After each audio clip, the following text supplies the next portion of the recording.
Greetings, Montaiso here, and this is the Loadout, Backburner, Reserve Shooter, and as melee weapon we have the Back Scratcher. So about this Loadout, it's certainly much better than the one in the previous episode, so well, let's get to it, shall we? So our primary weapon here is the Backburner, this amazing looking flamethrower. I really like to keep that dragon head there on the front. It has the great side that it will guarantee critical hits when you attack someone from behind. Unfortunately for you, fortunately for your enemies, it's a bit more restrictive in what is regarded as the back compared to the spice knives and their backstep radius. But yeah, if you think about it, considering how flamethrower actually works, if it was as generous, it would probably be pretty annoying to fight against, considering firing close range really wants to strafe around while constantly firing his fire particles at you, provided it's not airblasting you and killing you enough in a symbolic way. So yeah, you could probably see why if it was that generous, it would probably be a problem. But anyway, with upsides like these, there are obviously downsides, and we have, first of all, no random crits. Oh, that's an amazing downside. Really, unless it's a melee weapon, no random crits is technically a downside, but it's not one worth bothering too much about, because you are never going to rely on those random crits. Nice when they happen, but unless it's a melee weapon, the odds of actually getting them are pretty low to begin with, so at least for any specific fight. So that's not a huge, but what is a huge thing is the other downside, the big downside. Airblasts are pretty expensive. They cost 50 instead of the regular 20.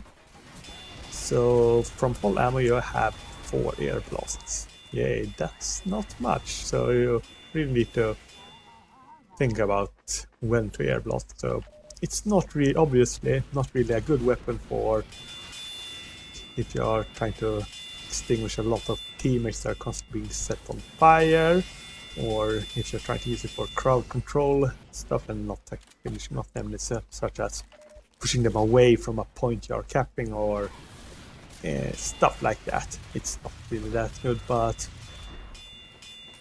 the occasional airblast works at making sure that one enemy is in the right position that you can certainly kill them, or actually make sure you can get away. We extinguish one teammate every now and then, and when they have the opportunity, and if you can reflect a rocket, you're in a position, you can certainly do that, but don't try to reflect too many, because, well, once again, 4 air blasts, not much. And that does bring us to our secondary weapon. As the secondary, we have the Reserve Shooter, the real fan favorite. People simply love this weapon. Yeah, some people really don't like it. And some people like using it, but don't like other people using it, but yeah, it has a sort of a reputation. So it, at the cost of 2 shots in the clip, you have faster switch speed, and you mini-crit people that have been pushed into the air, and well, you have an air blast for that.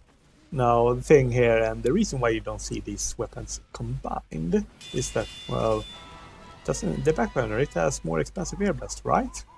So why would you want to use it together with a Reserve Shooter, which, well, requires an air blast in order to be not just an inferior shotgun? But yeah, the thing is here is, think about it, when we are looking at the ideal situation and not when you simply miss all your shots because your aim is off, which sadly does happen every now and then for everyone. All you can do is try to stay calm and work at, well, being more consistent with time. But yeah,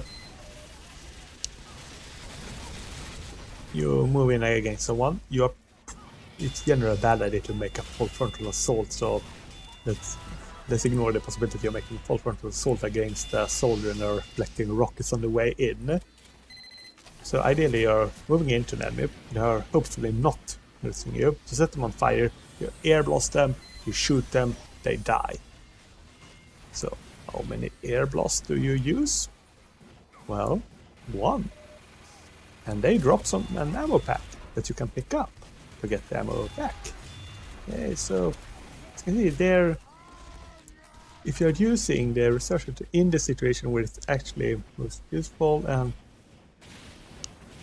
the extra ammo cost is not really a big problem as long as you sort of try to keep it in mind.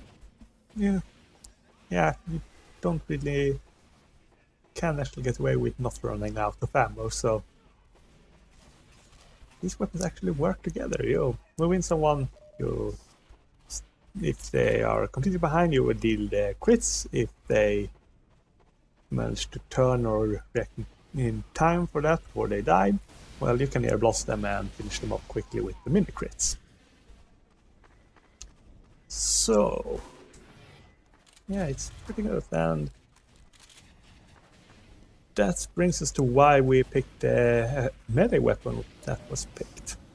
So the back scratcher, it deals more damage, but that is not the reason.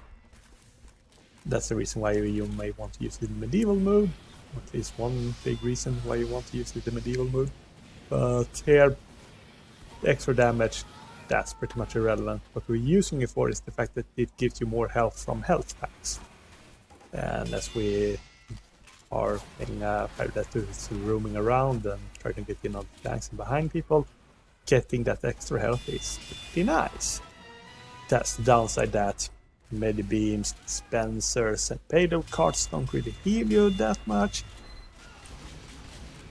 But as we are not going to stick around our team that much, it's generally not the type of healing we are looking for, so yeah. Although sometimes it does seem that it has the hidden stat of summoning a medic. But only sometimes you get that feeling. And it's purely coincidence, and the fact that, well, if there is a medic that tries to take heal, you are going to be more likely to notice it, because, well, it takes longer for him to actually heal you. And if you're aware of what the weapon does, you are probably going to pay more attention when you're near your team's medic and is healing you that. And especially if then tries to actually do that. Yeah, that was one hilarious game. Got the medic in team and he decided to poke me despite I was using back scratcher. I do have a tendency when I'm using that to switch to the back scratcher and look at the medic while swinging it, and hope that he actually knows a bit about the weapon stats, but that's not always the case. So it's probably, one should not really expect people to know the stats of the classes they are not playing at, but yeah. Overall, we're going to get to the strengths and weaknesses for this loadout. The strengths is, well, when you're moving in on your own, your ability to actually quickly take out enemies that you manage to surprise, which is rather one thing, both the Backburner and the Research, which is really good. What you're bad at is extended fights, sticking by and helping protect your teammates and being a supportive pyro. So, kind of, the kind of pyro that constantly is nearby to make sure you are not on fire, that reflects rockets all the time, that push you Ubers away and all the good stuff. You're not going to be that kind of pyro. Backburner will run out of ammo quickly, the Reserve should only has 4 shots, and it's pretty bad really if you're not getting up and close, getting those mini crits. And then the back scratcher doesn't help matters, because if you're sticking by your team, well, your medic is not going to be able to heal you very quickly now, is he? Which does have the downside that, well, either you die because he can't heal you quickly enough, or someone else dies because he spends his time healing you instead of someone that might have been better off needing the healing first, and end up being yeah, it certainly has downside, but when you get into the right situation, it can be quite powerful and can really rack up some kills without really noticing the downsides of it. If you want a loadout that is good in versatile, the general idea for most bosses is to really go stock. That's the simplest way of actually getting a good, solid, consistent loadout. And well, one other thing that may be worth mentioning is now the reserve shooter isn't it a combo weapon, so why not the degreaser? Isn't that supposed to be really good with combo weapons? Well, the thing is, the reserve shooter, as mentioned, it increases weapon switch speeds on its own. Now, obviously, adding both of those together will make sure you get the much the fastest weapon speed can have, but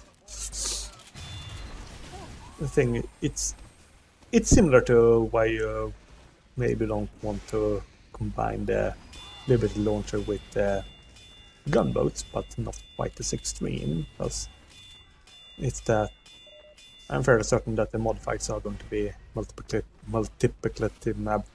I'm messing up that word, but not additive. So when it comes to actual maths, it's not that it's this percentage plus this percentage, and then we count out by getting what we get from there. But instead, first you use this to see what we get, and then the other is added to what we actually have there. So the total result isn't quite as high as it would be if it was this with plus this with you know maths. So all in all, the important thing with the reserve shooter is how can you get down the timing? Can you get those really good shots when you deal more than 100 damage?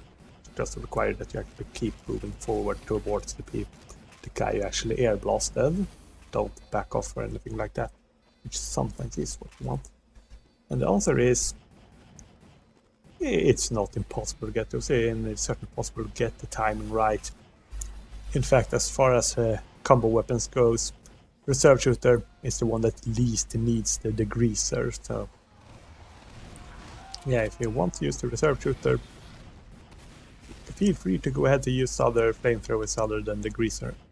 Well, except the frog, because it can't airblast, so that will be pretty pointless.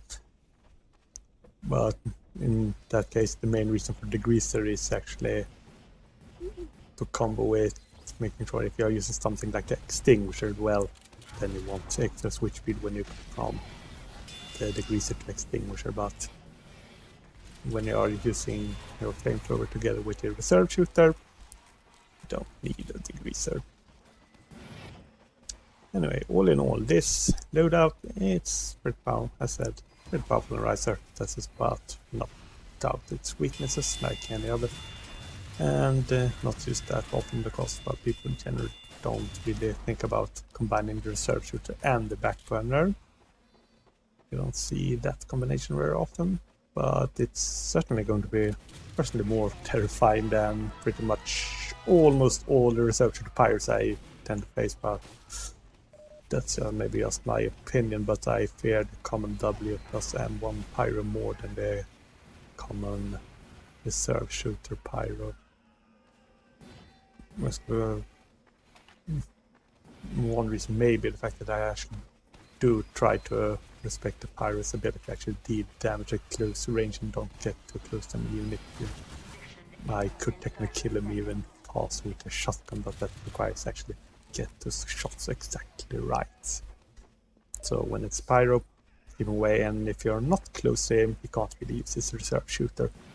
And whereas the now W plus M1 pirates also need to get close, but the thing about them is that they tend to be really aggressive, unlike reserve shooter pirates that maybe if you are staying away, they may try to actually keep the distance as well.